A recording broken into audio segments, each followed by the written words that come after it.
these countries that are not on board as of now, Hungary and Ireland included, that they have doubts, not opposition to the deal.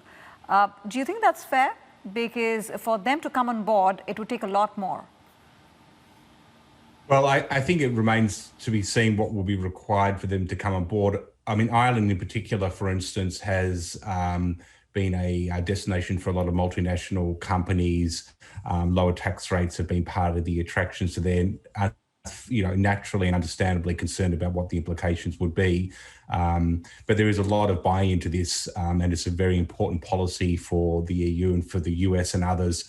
So I do hope and expect to see them part of it. I think the key question will be is what will have to be done to get them on board. What do you think? Well, it's not clear. I think that the important thing here is that the core elements of the package remain whole, particularly on the minimum tax. I mean, the whole point about this breakthrough is that having a global minimum tax level effectively is a major attempt to undermine the use of tax havens by large companies, which has really been costly to public treasuries globally. And the minute you start creating loopholes and carve-outs and exceptions, you essentially start significantly weakening the whole purpose of what this is about. Mind you, I mean, how fearful should jurisdictions like Ireland actually be about anything happening anytime soon, Joshua, given the fact that this particular global tax reform plan has been bandied about for 8 years?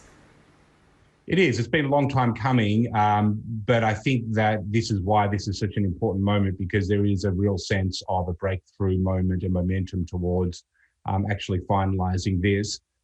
Even once this gets done in the G20 and the leaders presumably sign off on it, it will have to be implemented globally, domestically through tax reform. And that will really be where the rubber does hit the road.